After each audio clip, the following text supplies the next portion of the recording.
School ছুটির পর রাস্তার পাশে আমার প্রেমিককে দেখে আমি চমকে উঠলাম। তার সাথে আমার 10 বছর আগে ব্রেকআপ হয়েছে, যাকে ছেড়ে দিয়ে আমি একটা অমানুষকে বিয়ে করেছিলাম। আমার বিয়ের 1 বছর পর যাকে আমি এত করে খুঁজলাম, আজকে সে আমার সামনে দাঁড়িয়ে আছে। সেই মানুষটাই আমি যে স্কুলে শিক্ষকতা করি, সেই স্কুলে এসেছে আজকে তার মেয়েকে নিতে। তার নাম ছিল কানন। তার পোশাক আশাক দেখে মনে হচ্ছে সে কোনো বড় অফিসারই হবে হয়তো। ভাগ্যেশ আমি বোরকা পরা ছিলাম, ও যাতে আমাকে চিনতে না পারে এজন্য আমি সাথে সাথে মুখটা ঢেকে ফেললাম। ও মেয়েকে নিয়ে রাস্তার পাশে দাঁড়িয়ে আছে, হয়তোবা গাড়ির জন্য অপেক্ষা করছে। কেমনে বা আমি ব্রেকআপ করলাম, আর কেনই বা আমি অমানুষকে বিয়ে করলাম, সেসব কথা আমি একটু পরেই জানাচ্ছি। যেহেতু ওর মেয়ে আমার স্কুলে পড়ে, সেহেতু ওদের বাসা হয়তোবা কাছাকাছি হবে। এই মুহূর্তে ওর সাথে কথা বলাটা ঠিক হবে না, কারণ এই মুহূর্তে সে আমাকে দেখলে কিছু একটা সিন ক্রিয়েট করতেও পারে। কারণ 10 বছর আগে যে আঘাত আমি তাকে দিয়েছিলাম, সে আঘাতের ক্ষত হয়তো এখনো শুকায়নি। এমন সময় দেখলাম সে বিরক্ত হয়ে পকেট থেকে মোবাইল বের করলো, তারপর কাকে যেন কল করছে। আমি আড়াল থেকে দাঁড়িয়ে সবকিছু দেখছি। সে ফোন করে একজনকে বলছে, হ্যালো সাকিব, তোমার গাড়ি নিয়ে আসতে এত লেট হচ্ছে কেন? অপর প্রান্তে ছেলেটি কি বলছে তা আমি শুনতে পাই, কিন্তু ততক্ষণে কানন আরো বেশি চিল্লাচিল্লি করতে লাগলো। তুমি বলেছিলে গাড়িটা ঠিক করতে কয়েক মিনিট লাগবে, এতক্ষণ লাগে নাকি? একটা গাড়ি ঠিক করতে সর্বোচ্চ 10 মিনিট লাগে, বড় জোর 20 মিনিট, কিন্তু তুমি অফিস থেকে গাড়ি নিয়ে গিয়েছো প্রায় 2 ঘন্টা হলো। আমি মেয়েকে নিয়ে স্কুলের সামনে দাঁড়িয়ে আছি, তোমার আসতে আর কতক্ষণ লাগবে? বুঝতে পারলাম কানন তার নিজের গাড়ির ড্রাইভারের সাথে কথা বলছে, এবং এটাও শিওর হলাম সাথে মেয়েটি তার নিজেরই সন্তান। এরপর কাননকে বলতে শুনলাম, ঠিক আছে তুমি গাড়ি নিয়ে বাসায় চলে আসো, আমি অটোতে করে মেয়েকে নিয়ে বাসায় যাচ্ছি। একথা বলে ও মোবাইলের লাইনটা কেটে দিল।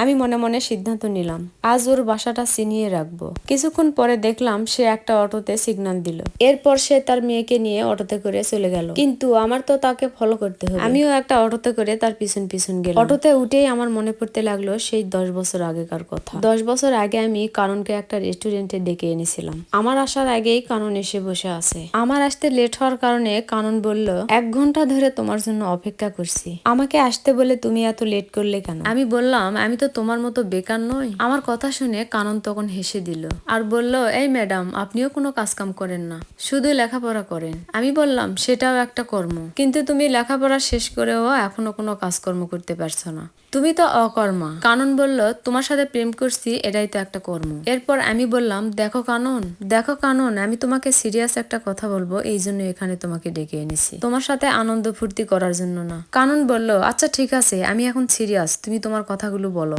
আমি বললাম, দেখো বাসা থেকে বিয়ের জন্য চাপ দিচ্ছে মা, বাবা বলেছে আমাকে আর বেশি দিন পড়াবে না, আমাকে বিয়ে দিয়ে দিবে, তার হাতে নাকি ভালো একটা পাত্র আছে। সাথে সাথে কাননের হাসি মুখটা কালো হয়ে গেল, মন খারাপ করে বলল, তুমি কি ডিসিশন নিয়েছো? আমি বললাম, আমি তো তোমাকে চাই। ও বলল, তাহলে সমস্যা কোথায়? আমি বললাম, সমস্যা তুমি বেকার।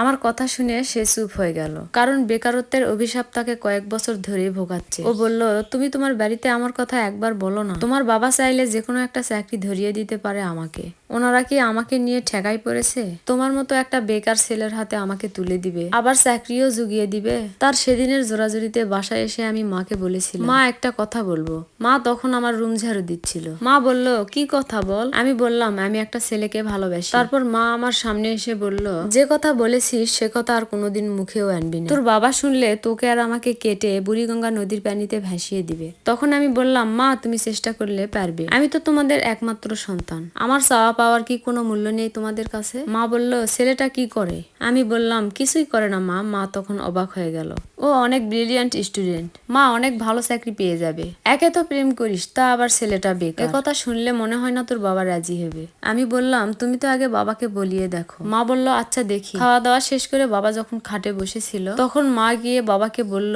বেলা নাকি কোন ছেলেকে ভালোবাসে। তখন বাবা রেগে গিয়ে বলল, আমাকে এই কথাটা বলার আগে তোমাকে অনেকবার ভাবা উচিত ছিল, তুমি ভালো করেই জানো আমাদের বংশে এসব চলে না। আমি সহ্য করতে না পেরে আমি কান্না করতে করতে রুমের মধ্যে চলে গেলাম। সেদিনের পরে বাবা আর মা আমাকে কলেজে যেতে দেয়নি, রুমের ভিতরে আটকে রেখেছিলেন। আজ আমাকে পাত্রপক্ষ দেখতে আসবেন। আমার বারবার কাননের কথা মনে পড়ছে, আর নিজের অজান্তেই চোখ দিয়ে পানি পড়ছে। আমি চোখের পানি মুছে স্বাভাবিক হওয়ার চেষ্টা করছি। তারপর মা আমাকে পাত্রপক্ষের সামনে নিয়ে গেলেন। ছেলেটাকে দেখে আমি এক মুহূর্তেই কাননের কথা ভুলে গেলাম। আমার কেন জানি না এই ছেলেটাকে অনেক বেশি ভালো লেগে গেল। আর এই ভালো লাগাটা ওনার বাহ্যিক সৌন্দর্যের নাকি ওনার টাকা পয়সার জন্য, সেটা আমি মুহূর্তের মধ্যে ফিল করতে পারিনি। সেদিন ওরা আমাকে আংটি পরিয়ে রেখেছিল। এর মাস দুয়েক পরে আমাদের বিয়ে হয়ে যায়, আর আমিও বড়লোক স্বামী পেয়ে নিজে থেকে কাননকে অ্যাভয়েড করে যাই। যেই কাননকে আমি 10 বছর আগে অ্যাভয়েড করেছিলাম, 10 বছর পর নিয়তি আমাকে সেই কাননের পিছনেই ঘুরাচ্ছে। আমরা কিছুক্ষণ আসার পর দেখলাম কাননের অটোটা একটা বিল্ডিং এর সামনে এসে দাঁড়ালো। দেখলাম কানন অটো থেকে নেমে একটা আলিশান বিল্ডিং এর মধ্যে ঢুকলো। আমিও গেটের সামনে গিয়ে দাঁড়াতেই দেখলাম একজন দারোয়ান আমাকে থামিয়ে দিল। দারোয়ান বলল, এই যে ম্যাডাম, আপনি কই যান? আপনাকে তো চিনতে পারলাম না। আপনি এই বিল্ডিং এর কয়তলায়, কার কাছে যাবেন? নাম বলুন। সত্যি কথা বলতে আমি তো এই বিল্ডিং এর কাউকেই চিনি না, কার নাম বলবো? তাই আমি বুদ্ধি করে বললাম, আসলে আমি বাসা ভাড়া নিতে চাচ্ছি। আপনি কি করে এখানে বাসা ভাড়া থাকবেন? এখানে যারা থাকে তাদের এক একজনের 2-3টা করে গাড়ি আছে। আমি দারোয়ানের কথা শুনে বুঝতে পারলাম এখানে সব হাই কোয়ালিটি, হাই সোসাইটির মানুষ থাকে। কিন্তু আমার উদ্দেশ্য তো বাসা ভাড়া নয়, আমার উদ্দেশ্য কানুন সম্পর্কে জানা। তাই আমি অন্য সবকিছু বাদ দিয়ে তাকে জিজ্ঞেস করলাম, একটু আগে মেয়েকে নিয়ে যিনি স্কুল থেকে এসেছেন উনি কে? উনি বললেন, আপনি কানুন স্যারের কথা বলছেন? আমি বললাম, জি। উনি বললেন, কানুন স্যার একজন গার্মেন্টস ব্যবসায়ী। এই শহরে ওনার বড় বড় 5টা গার্মেন্টস ফ্যাক্টরি আছে। আপনি কি ওনার ফ্যাক্টরিতে চাকরি চান? তাহলে আমাকে বলতে পারেন, কানুন স্যারের বউ অনেক ভালো মানুষ। আমি রিকোয়েস্ট করলে আপনার একটা চাকরি হয়ে যাবে। প্রতি মাসে 70-80 হাজার টাকা বেতন পাবেন। দারোয়ানের কথা শুনে আমার আর বুঝতে বাকি রইল না, কারণ এই সমাজের একজন প্রতিষ্ঠিত মানুষ। এই জন্যই বুঝি মানুষ বলে, ঋতু বদলাতে লাগে 2 মাস, কিন্তু ভাগ্য বদলাতে 2 দিনও লাগে না। শুধু লাগে আল্লাহর রহমত। লোভে পড়ে কখনো ভালোবাসার মানুষের হাত ছেড়ে দিবেন না, কারণ টাকা পয়সা আসবে যাবে, কিন্তু ভালোবাসার মানুষটা একবার চলে গেলে আর কখনোই ফিরে আসবে না। আসসালামু আলাইকুম সবাইকে। এতক্ষণে আমি আপনাদেরকে একটি সংগ্রহিত গল্প পড়ে শোনাচ্ছিলাম। গল্পটি কেমন লাগলো তা কমেন্ট বক্সে অবশ্যই জানিয়ে যাবেন।